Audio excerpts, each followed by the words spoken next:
Hello, sweet friend. Welcome back to our little space. We're so glad you're here. Hi there. Come sit with us. Get comfortable. Take a deep breath. How are you feeling today? I hope you're somewhere quiet, somewhere safe. We have something special to talk about today. Something that might surprise you. It's about being rich, but not in the way you might think. Not about money. Well, not only about money. It's about richness in your mind, in your heart, in your life. And it starts with something very simple. Something we do every single day. It starts with habits. Small habits. Tiny habits. The kind you might not even notice. But these small habits, they create everything. They create the life you live, the person you become. So today, let's talk about rich thinking and how it grows from the seeds of daily habits. Stay with us. This is going to be gentle, and hopefully it will change something inside you. Something beautiful. Daisy, I need to be honest with you about something. Of course, Henry. What's on your mind? I've been feeling limited. That's the word. Limited. Limited means restricted, small, like there are walls around you that you can't see past. Yes, exactly that. I look at my life and I think, this is it. This is all there is, all there will ever be. Tell me more, Henry. I wake up every morning and I do the same things. I think the same thoughts. I worry about the same problems. Money problems, time problems, energy problems. We all have those worries. I know, but lately I've been thinking, maybe I'm the problem. Maybe the way I think about things is keeping me small. Keeping you small? Yes, I see other people who seem to have abundance. Abundance means plenty, more than enough. They seem happy, grateful, full of ideas and opportunities. And you feel? I feel stuck in scarcity.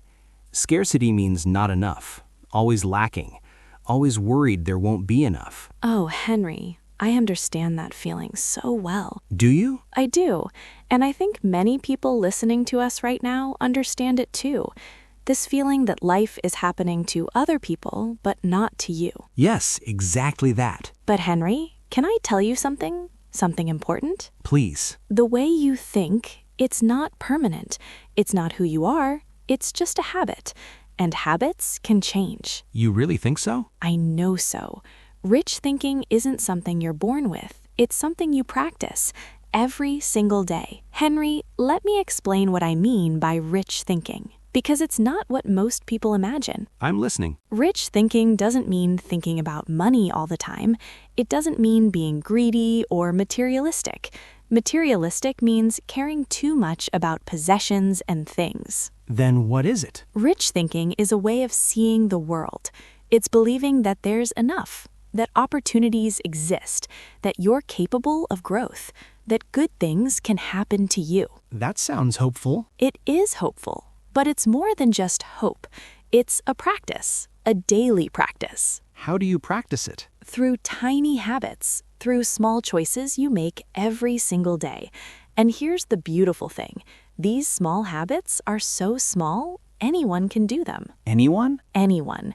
You don't need money to start. You don't need education. You don't need permission. You just need to begin. One tiny habit at a time. That makes me feel better. Good. Because you deserve to feel better. You deserve to feel abundant, to feel rich in all the ways that matter. Let me tell you about a woman named Grace. What was Grace like? Grace was struggling, really struggling. She worked 2 jobs. She had 3 children. She had debt. Debt means owing money to others, money she had to pay back but didn't have. That sounds so hard. It was hard. Every morning, Grace would wake up feeling heavy, heavy with worry, heavy with fear. Her first thought was always the same. What was it? It was this: how will I survive today? How will I pay the bills? What if something goes wrong? I think those thoughts too. Most people do. It's natural when you're struggling. But those thoughts, they were making Grace feel worse. They were keeping her in scarcity thinking. So what changed? One day, a friend told her about a simple habit, a tiny habit. Her friend said, before you get out of bed, before you check your phone, before you start worrying, say 3 things you're grateful for. Just 3 things? Just 3. And Grace thought, that's silly. What do I have to be grateful for? I'm broke, I'm exhausted, I'm overwhelmed. But she tried it anyway. The next morning, lying in bed, she thought, okay, 3 things. And at first, she couldn't think of anything. What did she do? She started very small. She said, I'm grateful I woke up today. I'm grateful I have a bed to sleep in. I'm grateful my children are healthy. That's beautiful. It felt strange at first, almost fake, but she kept doing it every single morning. 3 things. And slowly something shifted. Shifted means changed, moved. What shifted? Her mind, her perspective. Perspective means the way you see things, the angle you view life from. She started noticing good things she'd never noticed before. A kind smile from a stranger, a beautiful sunrise, a good cup of coffee. The good things were always there, right? They were always there, but her mind was trained to see lack, to see problems. And when you look for problems, that's all you see. When you look for gifts, you start seeing gifts everywhere. So gratitude is a habit of rich thinking? It's the foundation, the base. Because when you feel grateful, you feel abundant. And when you feel abundant, you think like someone who has plenty. And when you think like someone who has plenty, you start making different choices. Can I share a story now? Please do. I want to tell you about a man named David. David worked in a factory, the same job for 15 years. Was he happy there? No, he felt trapped. He wanted a better job, a better life.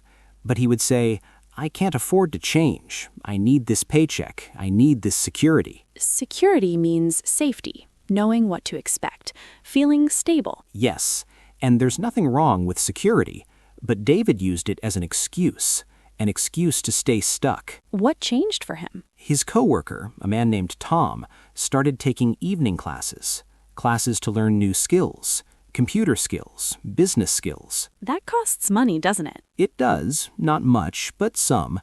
And David said, Tom, why are you spending money on that? You're wasting your time. We're factory workers. That's what we are. And Tom said something that David never forgot. He said, David, rich people invest in themselves. Poor people save pennies and stay the same. That's powerful. It is. Invest means to put money or time into something now, hoping it will grow and give you more later. Did David change? Not right away. For months he watched Tom study, watched him tired but dedicated. And then Tom got a new job, a better job, making twice the money. And David realized Tom didn't have more money than me when he started. He didn't have more time. He just made a different choice. He chose to invest in himself instead of staying comfortable. So what did David do? He started small. He bought one online course, just one. It cost $50. $50 he was scared to spend, but he spent it. And he studied, a little bit every evening. And then? 6 months later, he got a promotion. Promotion means moving up to a better position. Not a huge promotion, but better. And a year after that, he left the factory completely. He started his own small business. Because he invested in himself. Because he changed his habit. Instead of spending his evenings watching television and complaining, he spent them learning, growing, building. That's a habit of rich thinking, believing you can grow, believing you're worth the investment. Daisy, should we pause and explain some words? I think it would help our friends. Yes, let's do that. We've used some important ones. Abundance and scarcity, these are opposites.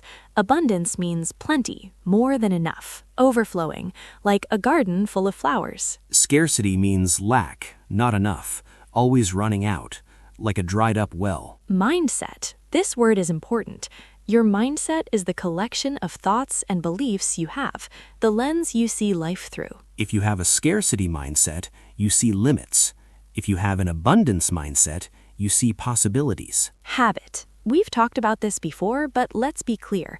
A habit is an action you do regularly, often without thinking. Like brushing your teeth or checking your phone. Habits can be helpful or harmful. Good habits build you up. Bad habits tear you down. Wealthy versus rich. Some people use these words the same way, but there's a difference. Rich often means having money. Wealthy means having resources that last, having assets. Assets are things of value. But in our conversation today, Rich thinking means thinking like someone who sees abundance, who believes in growth, who acts on opportunities. Exactly. You can have rich thinking even if you don't have much money, and you can have lots of money but still think like you're poor. Here's another story about a young woman named Maya. Tell me about her. Maya was always stressed about money. Always. She would check her bank account 5 times a day, and every time she checked, she felt anxious. Anxious means nervous and worried. I do that sometimes too. Many people do. It's natural when you're struggling. But those thoughts, they were making her feel worse.